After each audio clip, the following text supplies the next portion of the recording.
How much is a speeding ticket in Ontario? I'm John Cohen, partner at Nextlaw, Ontario's speeding ticket law firm. A speeding ticket in Ontario is a set fine that scales with how far over the limit you were, about $2.50 to $6 a kilometer over, so a typical 15-kilometer speeding ticket runs around $52 with the surcharge and the court costs. The most recent Ontario Court of Justice data puts the average speeding fine at about $148. But the fine is a small part. A conviction can sit on your insurance for years, and that's usually the number that matters. How much is a 15 over speeding ticket in Ontario? It's about $52.50, and here's how that breaks down. On a Part 1 ticket, the standard speeding ticket, the amount you can pay out of court is called the set fine, and for speeding, it's a per kilometer scale. Those set fine rates come up from the Ontario Court of Justice fine schedule. About $2.50 a kilometer for 1 to 19 over, $3.75 for 20 to 29 over, and $6 a kilometer for 30 to 49 over. So 15 kilometers over the limit is 15 times $2.50 for a total of $37.50, plus a $10 victim surcharge and $5 in court costs. $52.50 all in at 15 over with 0 demerit points. Now here's where almost every website out there gets it wrong. Look at the government's own website. It lists higher numbers, $3, $4.50, $7 a kilometer. Those are the Highway Traffic Act figures, the maximum a court can impose. The number on your ticket that you can just pay is usually the lower set fine, same offense, 2 different fine schedules, and knowing which one applies is exactly what trips people up. But even the right number is the small part. If you're looking this up, you probably already sense the real cost isn't just the fine, it's your insurance. A G2 driver we represented knew that too when he walked in. What he didn't know was how big that number can get and what could still be done about it. How many points is 70 kilometers in a 50 zone? That's 20 kilometers over the limit, which is a 3 demerit points under the Highway Traffic Act, which is a set fine of 20 times $3.75, about $95 all in. But here's the thing, for most drivers, the points aren't the real cost. They fade, and you need to stack up a lot of them to lose your license. Insurance is the real cost. A speeding conviction could sit on your record for years, and it could cost you far more than the ticket.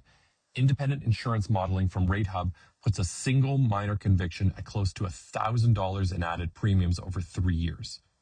And our own read at Nextlaw is that a conviction like this could cost anywhere from several hundred to a few $1,000s over 3 years. Could, not will, because every insurer prices it differently. Take that same G2 driver we represented. He already had one speeding ticket that pushed his insurance up, and this was his second one. For a G2 driver, a second speeding conviction can start to look like a pattern, and a pattern is what pushes someone towards high-risk pricing or worrying they'll become uninsurable. That's the fear he walked in with. For him, the number on the ticket was never the number that mattered. Is it worth fighting a speeding ticket in Ontario? Often, yes, but not for the reason people expect. It's usually worth it to get the charge reduced to a lower or non-speeding offense that protects your record and your insurance. Take that same G2 driver with 2 tickets. With him, we use a strategy called tiered mitigation. Picture a ladder with his speeding charge sitting right at the top.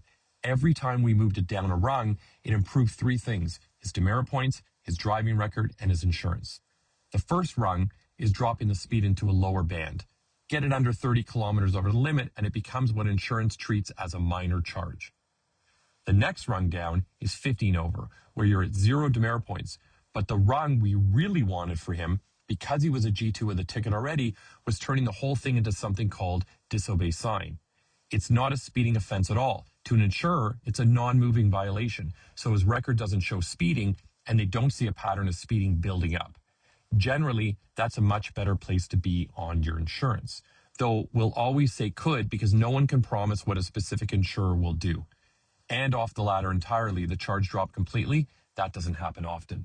Our most recent Ontario Court of Justice data shows about 1 in 9 speeding charges get withdrawn.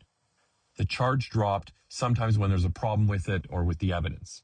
It happens, but it's never something anyone can promise you. So here's the honest version of fighting a ticket. Most of the time, it isn't a withdrawal. It's moving it down the ladder to something that protects the record and the insurance sitting behind it. So what's the best excuse to get out of a speeding ticket? Honestly, there isn't one. I didn't see the sign or everyone else was speeding. Doesn't make a ticket disappear. What actually changes your outcome is the charge that ends up on your record, not the story that you tell at the roadside. And what happens if you just don't pay a speeding ticket? It doesn't go away. The most recent Ontario Court of Justice data shows drivers left about 49 million in speeding fines in default. And the default has teeth. It can block your plate renewal and get sent to collections on top of the original charge. Ignoring it is the one move that reliably makes it worse. Got a speeding ticket in Ontario? Don't pay it yet. Not every ticket is worth fighting, but every ticket is worth checking. Use our free calculator below. 7 quick questions to see how much your insurance could go up. Get your numbers first, then, if it makes sense, book a free call for a straight answer. Both links are below.